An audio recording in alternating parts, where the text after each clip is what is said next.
Price lord. ಕ್ರಿಸ್ತೇಸುವಿನ ಉನ್ನತವಾದಂತ ನಾಮದಲ್ಲಿ ನೀವೆಲ್ಲರಿಗೂ ನಮ್ಮ Jesus loves prayer ministries ಮೂಲಕ ವಂದನೆಗಳನ್ನ ಸಲ್ಲಿಸ್ತಾ ಇದ್ದಾನೆ. ದೇವರು ಒದಗಿಸಿಕೊಟ್ಟಂತ ಈ ಒಂದು ನೂತನ ಪರಿಶುದ್ಧ ಪುನರುತ್ಥಾನ ದಿನಕ್ಕಾಗಿ ದೇವಾದಿ ದೇವರಿಗೆ ನನ್ನ ಮಹಿಮೆಯನ್ನು ಸಲ್ಲಿಸಲಾಗಿದ್ದೇನೆ. ಹಲ್ಲೆಲೂಯಾ. ಕಳೆದ 2 ವಾರಗಳು ದೇವರು ನಮ್ಮನ್ನ ಕಾದು ಕಾಪಾಡಿ 3ನೇ ವಾರದ ಪರಿಶುದ್ಧವಾದ ಪುನರುತ್ಥಾನ ದಿನದಲ್ಲಿ ನಮ್ಮ ಸಜೀವವಾಗಿ ರಚಿಸಿದ್ದಾರೆ. ಹಲ್ಲೆಲೂಯಾ.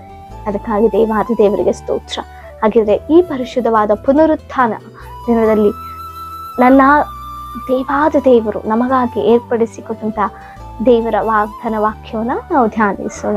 ಕೀರ್ತನೆಗಳು 8ನೇ ಕೀರ್ತನೆ 1ನೇ ವಚನ. ನಮ್ಮ ಕರ್ತನಾದ ಯೆಹೋವನೇ, ನಿನ್ನ ನಾಮವು ಭೂಲೋಕದಲ್ಲೆಲ್ಲ ಎಷ್ಟೋ ಮಹಿಮೆಯುಳ್ಳದ್ದು. ಆಮೇನ್. ಹಲ್ಲೆಲೂಯಾ. ದೇವರಿಗೆ ಸ್ತೋತ್ರ. ಹೌದು ಪ್ರಿಯರೇ, ಸೊ ನನ್ನ ದೇವಾದಿ ದೇವರು ಏಕೈಕ ದೇವರಾಗಿದ್ದಾರೆ. ಈ ಭೂಲೋಕದಲ್ಲೆಲ್ಲ ನನ್ನ ದೇವಾದಿ ದೇವರು ಮಾತ್ರವೇ ಮಹಿಮೆ ಉಳ್ಳಂತ ದೇವರಾಗಿರುವಂಥದ್ದನ್ನು ನಾವು ನೋಡ್ತಾ ಇದ್ದೇವೆ ಪ್ರಿಯರೇ. ಆತನೊಬ್ಬನೇ ಲೋಕ ರಕ್ಷಕನಾಗಿದ್ದಾನೆ. ಆತನ ಮೂಲಕವಾಗಿಯೇ ಸಮಸ್ತವೂ ಉಂಟಾಯಿತು ಎಂಬುದಾಗಿ ನಾವು ನೋಡ್ತಿದ್ದೇವೆ. ಎಸ್, ನನ್ನ ದೇವರು ಸರ್ವಶಕ್ತನು, ಸರ್ವಜ್ಞಾನನು, ಸರ್ವಲೋಕಾಧಿಪತಿ ಆದ ದೇವರು. ಆಮೇಲೆ ಆತನೊಬ್ಬನೇ ಮಹಿಮೆಗೆ ಅರಸ್ತನು, ಸ್ತುತಿಗೆ ಯೋಗ್ಯನು, ಸ್ತುತಿಗೆ ಪಾತ್ರನಾದಂಥ ದೇವಾದಿ ದೇವರು ಪ್ರಿಯರೇ. ಆತನಲ್ಲದೆ ಬೇರೆ ದೇವರುಗಳಿಲ್ಲ ಎಂಬುದಾಗಿ ದೇವರ ವಾಗ್ದಾನದಲ್ಲಿ ಆಜ್ಞೆಗಳಲ್ಲಿ ನಾವು ನೋಡ್ತಾ ಇದ್ದೇವೆ. ಆತನನ್ನ ಬಿಟ್ಟರೆ ನಾವು ಇನ್ಯಾರನ್ನ ಆರಾಧಿಸ್ಬೇಕು? ಯಾಕಂದ್ರೆ ಆತನು ಜೀವವುಳ್ಳ ದೇವಾದಿ ದೇವರು. ಈ ಲೋಕದಲ್ಲಿ ಅನೇಕ ಹೆಸರುಗಳುಳ್ಳ ದೇವರುಗಳು ಇರಬಹುದೇನೋ, ಆದರೆ ಅವು ಕಣ್ಣಿದ್ದರೂ ಕಾಣುವುದಿಲ್ಲ, ಕಿವಿ ಇದ್ದರೂ ಕೇಳುವುದಿಲ್ಲ, ಬಾಯಿ ಇದ್ದರೂ ಮಾತನಾಡುವುದಿಲ್ಲ, ಕೈ ಇದ್ದರೂ ಏನು ಮಾಡ್ಲಿಕ್ಕೆ ಸಾಧ್ಯ ಇಲ್ಲ, ನಡೆಯುವುದಿಲ್ಲ, ಶ್ವಾಸ ತೆಗೆದುಕೊಳ್ಳುವುದಿಲ್ಲ.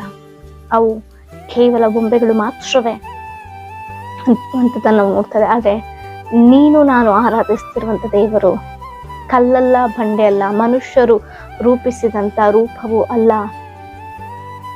ನನ್ನ ದೇವರು ಜೀವ ಉಳ್ಳ ದೇವರು, ಮಾತನಾಡುವಂಥ ದೇವರು, ನನ್ನ ಸ್ಥಿತಿ ಗತಿಗಳನ್ನ, ನಮ್ಮೆಲ್ಲರ ಪರಿಸ್ಥಿತಿಗಳನ್ನ ಗ್ರಹಿಸುವಂಥ ದೇವರು, ಹೃದಯವನ್ನು ನೋಡ್ತಾ ಇರುವಂಥ ದೇವರು, ಕೇಳಿಸಿಕೊಳ್ಳುವಂಥ ದೇವರು, ಯಾವಾಗಲೂ ನಮ್ಮ ಸಂಗಡ ಜೀವಿಸ್ತಾ ಇರುವಂಥ ದೇವರು. ಹಲ್ಲೆಲೂಯಾ. ನಮ್ಮನ್ನು ಜೀವಿಸುವಂತೆ ಮಾಡ್ತಾ ಇರುವಂಥ ದೇವರು ನನ್ನ ಜೀವವುಳ್ಳ ದೇವರು.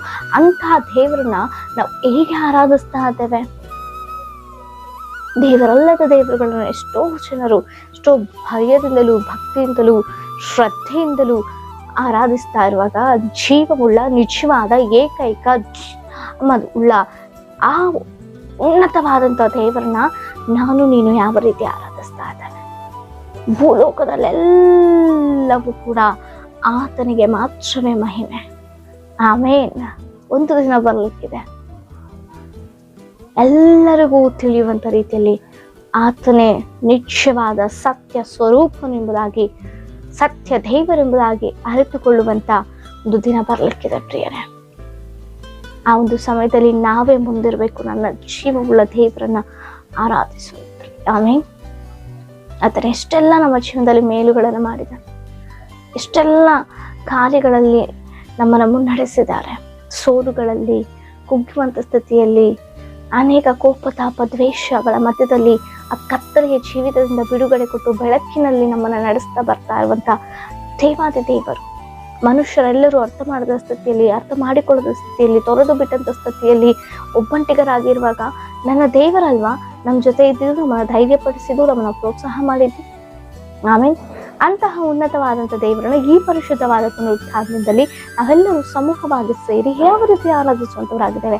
ಸಿದ್ಧತೆ ಉಳ್ಳವರಾಗಿ, ಉತ್ಸಾಹದಿಂದ, ಉಲ್ಲಾಸದೊಟ್ಟಿಗೆ, ಭಯದಿಂದಲೂ, ಭಕ್ತಿಯಿಂದಲೂ ಆತನ ಸನ್ನಿಧಾನಕ್ಕೆ ಹೋಗುವಾಗ ಒಂದು ನಡುಗುವಿಕೆಯಿಂದ ನಾವು ಆತನನ್ನು ಆರಾಧಿಸ್ಲಿಕ್ಕೆ ಹೋಗ್ತಾ ಇದ್ದೇವೆ ಅನ್ನುವಂಥ ನಿಟ್ಟಿಂದ ನಾವು ನಿಜವಾಗಿ ಆಸಕ್ತಿ ಉಳ್ಳವರಾಗಿ ನಾವು ದೇವರ ಸನ್ನಿಧಾನದಲ್ಲಿ ಸಮಯವನ್ನು ಕಳೀತಾ ಇದ್ದೇವೆ. ಒಂದು ಬಾರಿ ಈ ಒಂದು ಮುಂಜಾನೆ ನಮ್ಮನ್ನ ಪರೀಕ್ಷಿಸಿಕೊಳ್ಳೋಣ. ನಾವು ಸಿದ್ಧರಾಗ್ತಾ ಇದ್ದೇವೆ. ನಮ್ಮ ಸಭೆಗಳಿಗೆ ಹೋಗಿ ನಾವು ದೇವಾದಿ ದೇವರನ್ನ ಆರಾಧಿಸುವಂಥದ್ದು ಯಾವ ರೀತಿ ಆರಾಧಿಸ್ಬೇಕಂತ ಆತ್ಮದಿಂದಲೂ, ಸತ್ಯದಿಂದಲೂ, ಪೂರ್ಣ ಹೃದಯ, ಪೂರ್ಣ ಶಕ್ತಿ, ಪೂರ್ಣ ಬಲದಿಂದ ನಾವು ದೇವಾದಿ ದೇವರನ್ನ ಆರಾಧಿಸ್ಬೇಕು. ನಿಜವಾಗಿಯೂ ಆ ನಿಟ್ಟಿನಲ್ಲಿ ನಾವು ದೇವರನ್ನ ಆರಾಧಿಸ್ತಾ ಇದ್ದೇವಾ? ದೇವರ ಸಭೆಗೆ ಹೋಗ್ತಾ ಇದ್ದೇವಾ?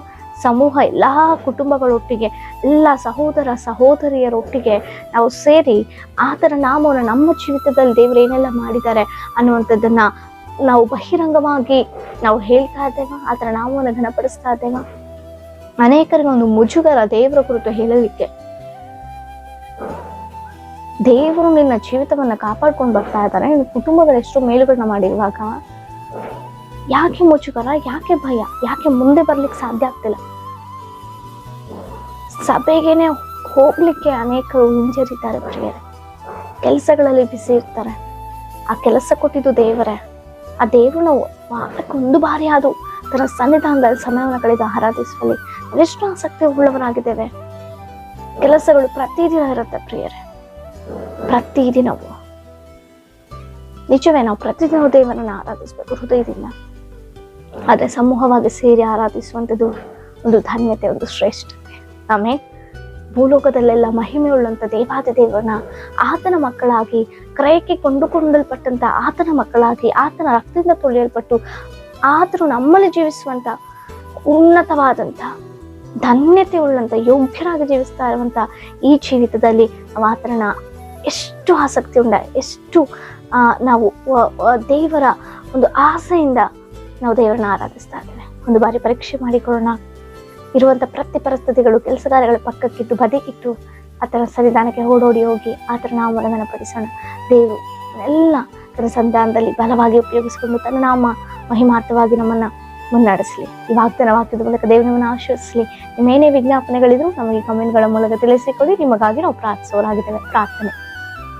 ಪರಿಶುದ್ಧನಾದ ದೇವರ ಸ್ತೋತ್ರ ಅಪ್ಪ, ಈ ಪರಿಶುದ್ಧವಾದ ಪುನರುತ್ಥಾನದಿಂದಲೇ ಅಪ್ಪ ನಿನ್ನ ಮೊಟ್ಟಿಗೆ ನಿನ್ನ ಮಹತ್ ಕಾರ್ಯವನ್ನು ತಿಳಿಸಿದಕ್ಕಾಗಿ ಸ್ತೋತ್ರ. ಹೌದು ಸ್ವಾಮಿ, ನಿನ್ನೊಬ್ಬನೇ ಈ ಭೂಲೋಕದಲ್ಲೆಲ್ಲ ಮಹಿಮೆ ಉಳ್ಳ ದೇವರು, ನಿನ್ನೊಬ್ಬನಿಗೆ ಮಹಿಮೆ ಸ್ವಾಮಿ. ನಿನ್ನ ಮಹಿಮೆ ಯಾರಿಗೂ ಬಿಟ್ಟು ಕೊಡುವಂಥ ದೇವರಲ್ಲ ಕರ್ತನೆ. ಅದಕ್ಕಾಗಿ ಸ್ತೋತ್ರ. ನಿನ್ನ ಮಕ್ಕಳಂತ ನಾವು ನಿನ್ನನ್ನು ಮಹಿಮೆ ಪಡಿಸುವಲ್ಲಿ ಆಸಕ್ತರಾಗಿರುವಂತೆ ಸಹಾಯ ಮಾಡು ಅಪ್ಪ. ಈ ಒಂದು ವಾಗ್ದಾನ ಮುಖ ನಮ್ಮೆಲ್ಲರನ್ನ ಆಶೀರ್ವದಿಸು, ಬಲಪಡಿಸು. ಯೇಸುವಿನ ನಾಮದಲ್ಲಿ ಬೇಡಿ ಹೊಂದಿದ್ದೇವೆ ಜೀವವುಳ್ಳ ಪರಲೋಕದ ತಂದೆಯೇ, ಆಮೆನ್. Price the lord.